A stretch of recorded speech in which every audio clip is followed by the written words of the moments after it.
Welcome to Nasdaq Trade Talks. I'm Jill Malandrino, Global Markets Reporter at Nasdaq. Joining me for this segment, we have Tony Saliba, CEO of Mercury Digital Insights. Tony, it's great to have you with us. Welcome to Trade Talks. Thanks, Jill.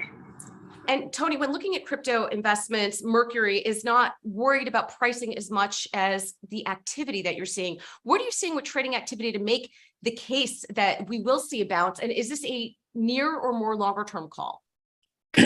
Well, we're seeing more activity, obviously, with lower prices. The trade size makes a big difference. We're seeing more activity, but also our pipeline, we're not seeing any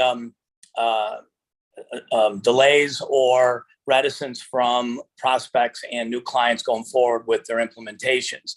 So in terms of pricing of the tokens themselves, it's hard to say. I mean, I think there's a large percentage of our users that missed getting in earlier, so that this move down didn't impact them at all, and they're looking at buying opportunities. I think this is, more of a months versus years to recover from. So probably would see most of the recovery happen in 2022. How did the fallout with stable coins impact the digital asset space? And when do you expect Bitcoin and some of the other coins to decouple from what we're seeing in the equity markets?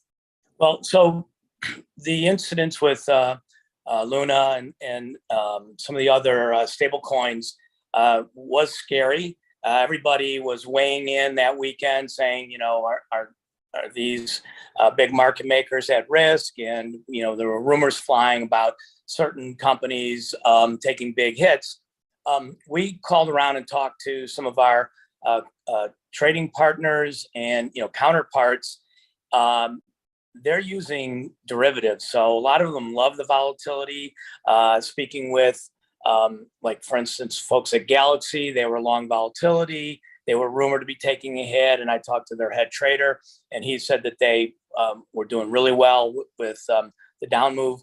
So I think that the absolute throwing the baby out with the bathwater with the equity market, you have a confluence of a lot of issues with the Fed raising rates and the Fed also admitting that inflation may not be transitory, that people were just in the risk off mode. So you saw a lot of selling across the board. But in some of the more choice tokens, you're seeing a bit of a bounce here.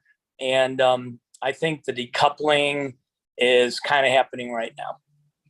And to your point earlier, you mentioned that you were onboarding clients at a magnitude greater over the last 6 weeks with no shortage of demand. Why is this significant relative to other bear markets? Well, so cryptocurrencies and crypto technology is new to what we call, classical Wall Street or TradFin, traditional financial services. When we launched the company 5 years ago, we were in the midst of another quote unquote, crypto winter.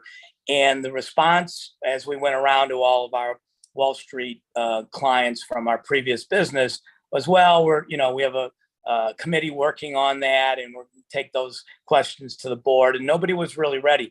Now what we're hearing is, well, we're going to use this downturn in pricing to build out our infrastructure because our clients are not slowing down and they're questioning about delivering services. So since we're a B2B, that's what we're seeing, and their customers are voting with their feet.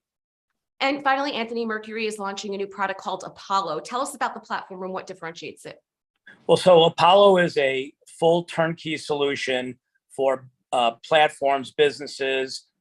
We call them audiences, leader followers, introducing brokers in the future space, other platforms that do not offer crypto. It's a full front to back with onboarding, settlement and clearing, and custody. We're partnered with a large U.S. entity to do all the things that we don't do. We provide the front end and the routing and the liquidity and reporting and all the derivatives tools. So it's a full turnkey solution that individuals, dare I say, retail people can use through third-party platforms. All right, Anthony, we appreciate the insight. Thanks for joining us on Trade Talks. I'm Jill Malandrino, Global Markets Reporter at Nasdaq. Thanks, Jill.